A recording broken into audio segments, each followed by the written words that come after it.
Assalamualaikum warahmatullahi wabarakatuh. Perkenalkan, nama saya Faik Hamzah Maulana, Program Studi Bimbingan dan Konseling NIM 2019-31012.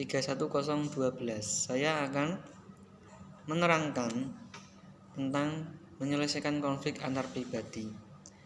Pengertian menyelesaikan konflik antar pribadi: konflik berasal dari kata Latin configere yang berarti saling memukul.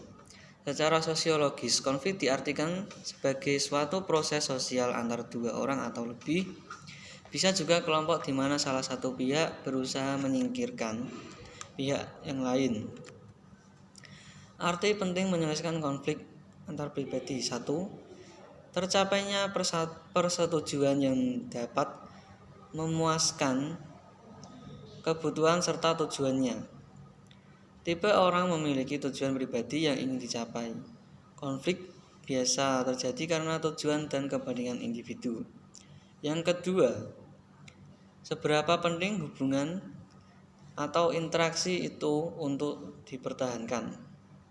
Dalam situasi sosial yang di dalamnya terdapat keterkaitan interaksi, individu harus hidup bersama dengan orang lain dalam periode tertentu. Oleh karena itu, diperlukan interaksi yang efektif selama beberapa waktu. Yang ketiga, kepribadian individu yang terlibat konflik. Ialah gaya pengelolaan konflik seorang individu dapat diprediksi dari karakteristik intelektual dan kepribadiannya. Yang keempat, situasional. Aspek situasi yang penting antara lain adalah pendekatan struktur kekuasaan, riwayat hubungan, lingkungan sosial, dan pihak ketiga. Maka, apabila satu pihak memiliki kekuasaan lebih besar terhadap situasi konflik, maka besar kemungkinan konflik akan diselesaikan dengan cara dominasi oleh pihak yang lebih kuat posisinya. Yang kelima, interaksi.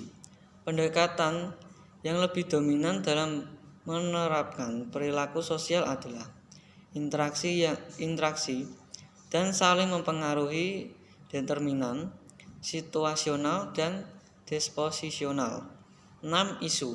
Tipe isu seperti ini mengarah partisipan konflik untuk memandang konflik sebagai permainan kalah menang.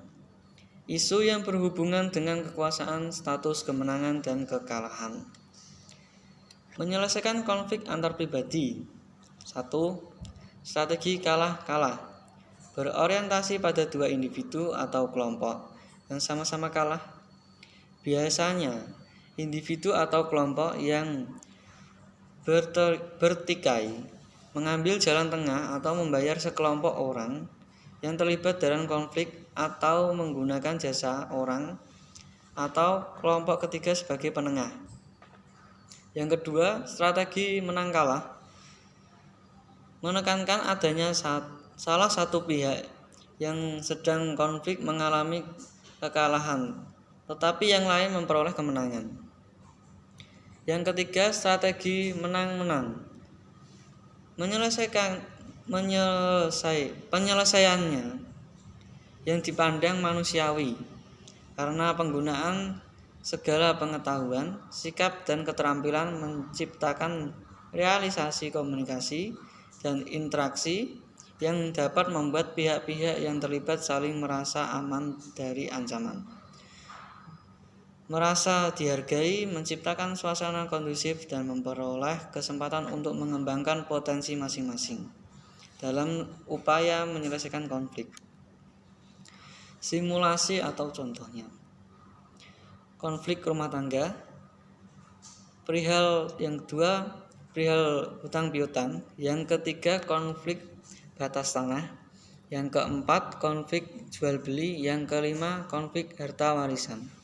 Demikian yang bisa saya jelaskan atau saya sampaikan. Kurang lebihnya saya mohon maaf. Wassalamualaikum warahmatullahi wabarakatuh.